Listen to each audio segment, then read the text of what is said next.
brought to you by Nova शुद्ध घी। जब जब खाए दिल खुश हो जाए, सदियों का नोवा शुद्ध देसी घी, सपना स्वस्थ भारत का। I love घी।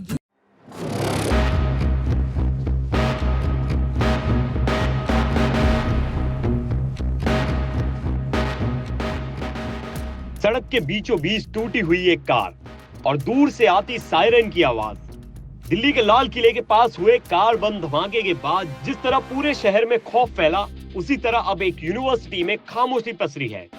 लेकिन ये खामोशी डर की है, शक की है और एक बड़े आतंकी नेटवर्क के खुलासे की है। फरीदाबाद की अल फलाह यूनिवर्सिटी, जहां कभी भीड़ भाड़ दिखाई देती थी, आज वहां जांच एजेंसियों की गाड़ियां खड़ी हैं। कमरों के ताले खुल रहे हैं और स्टाफ स्टूडेंट्स के बैग तक खंगाले जा रहे हैं। 200 से ज्यादा डॉक्टर, लेक्चरर और स्टाफ सब जांच एजेंसियों के रडार पर हैं। कैंपस के अंदर NIA, Delhi police special cell, UP ATS, Faridabad crime branch, Jammu Kashmir police और अब तो ईडी की टीम तक पहुंच गई है। यूनिवर्सिटी के बीचों बीच ही अस्थायी कमांडो सेंटर बना दिया गया है। कैंपस में एक और जांच चल रही है, दूसरी ओर कई स्टाफ अपने सामान को कार की डिक्की में भरकर निकलते नजर आ रहे हैं। कई लोग छुट्टी लेकर घर जा रहे हैं। कई मोबाइल फोन जिनका डेटा अचानक गायब है, अब एजेंसी की सबसे बड़ी पहेली बने हुए हैं। नूह का सुराग और 25 साल की आंगनवाड़ी वर्कर। धमाके के बाद पहला बड़ा सुराग नूह से मिला, वही नूह जहां से पिछले कई केसों में मॉड्यूल पकड़े गए हैं। एक 35 वर्षीय आंगनवाड़ी वर्कर जिसने आत्मघाती हमलावर डॉक्टर उमर उन नबी को अपने घर में कमरा दिया था, उसे तलाश कर हिरासत में लिया गया। धमाके के बाद से ये महिला फरार थी। अब न केवल वह बल्कि उसका पूरा परिवार जांच के घेरे में है। उमर ने नूह में रहने के दौरान कई मोबाइल फोन इस्तेमाल किए। उन मोबाइलों से किससे संपर्क किया, कहां से फंडिंग, कौन कौन मददगार, इन सवालों की वजह से नूह में भी अब 7 और लोगों से पूछताछ चल रही है। यूनिवर्सिटी के अंदर असामान्य उम्र, लेकिन असली कहानी यूनिवर्सिटी के अंदर खुल रही है। 2 डॉक्टरों ने चौंकाने वाला खुलासा किया है। उमर 2023 में बिना छुट्टी, बिना सूचना पूरे 6 महीने गायब रहा था और वापस लौटते ही सीधा ड्यूटी पर आ गया। किसी ने पूछताछ नहीं की, किसी ने नोटिस नहीं दिया और यहाँ तक कि उसकी शिफ्ट भी किसी और से अलग थी। उमर को हमेशा शाम या नाइट ड्यूटी दी जाती थी, कभी भी सुबह की शिफ्ट नहीं। वो हफ्ते में केवल 1-2 लेक्चर लेता था, वो भी सिर्फ 15 से 20 मिनट के, बाकी वक्त अपने कमरे में।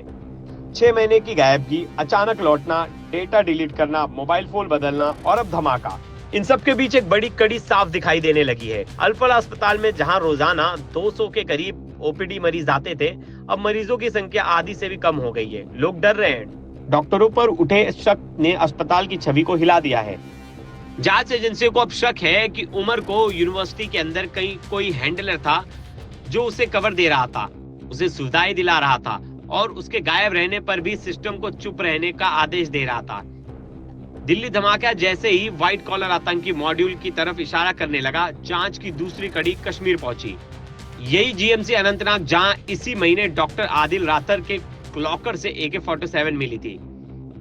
उसे एक खुलासे के बाद डॉक्टरों का पूरा मॉड्यूल पकड़ा गया था और वहां से 2900 किलो विस्फोटक बरामद हुआ था।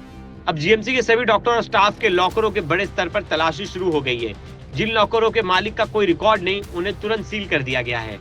दिल्ली ब्लास्ट की जांच ने अब यह साफ कर दिया है कि डॉक्टर्स, मेडिकल स्टूडेंट्स और व्हाइट कॉलर प्रोफेशनल आतंकियों के नए चेहरे बनते जा रहे हैं। अगले 48 घंटे सबसे अहम। जांच एजेंसी अब यह पता लगाने में लगी है कि उमर की 6 महीने की गायबगी में वो कहां था, किसने उसे विश्वविद्यालय में ये विशेष सुविधा दिलाई, कितने स्टाफ उसके संपर्क में थे, धमाके के बाद यूनिवर्सिटी से भागने वालों में कौन कौन शामिल है और क्या ये सिर्फ एक मॉड्यूल था या इसके पीछे एक बड़ा नेटवर्क चल रहा था।